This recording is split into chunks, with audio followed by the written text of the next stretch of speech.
Greek Prime Minister Alexis Tsipras has said that a deal with EU leaders to extend the country's huge debt bailout would put an end to unpopular austerity measures, but his government faced scaling back its leftist agenda.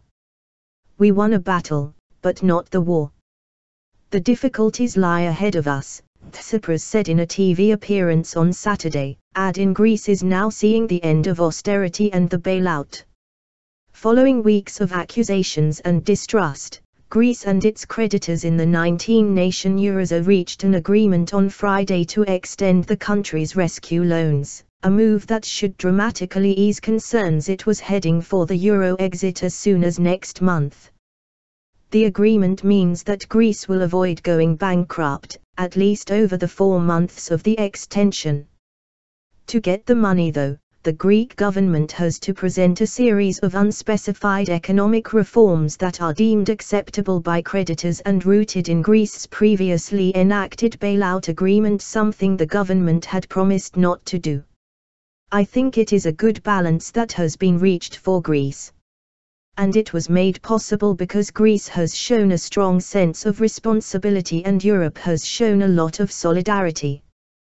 Those are the principles that I have laid down," French President François Hollande said of the agreement.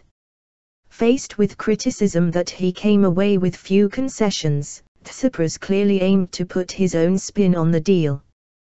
20 days ago, we took over a country on the edge of the abyss, with an empty treasury, and facing suffocating deadlines, Tsipras claimed, despite the fact that Greece achieved a modest growth last year as well as a primary budget surplus. Tsipras and Finance Minister Yanis Varoufakis are meeting with Greece in a cabinet later on Saturday to brief it on the Eurogroup meeting and discuss the proposals.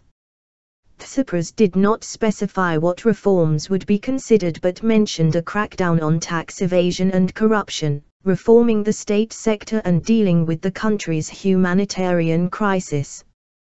The cabinet will also decide what to do with promises to legislate easier terms for debtors and preventing foreclosures on homes. According to Friday's agreement, the new government cannot introduce legislation that contradicts or takes back measures agreed with the creditors. Positive development. The agreement was greeted with relief by some Greeks as a first step forward and away from the crushing austerity of recent years. The room for negotiation was certainly limited, but this deal is in the right direction and makes us feel relieved, said civil servant Alexandros Milos. This is a very positive development, added Ikos, a pensioner who declined to give his surname. We could certainly do no worse than where we were before, he told AFP.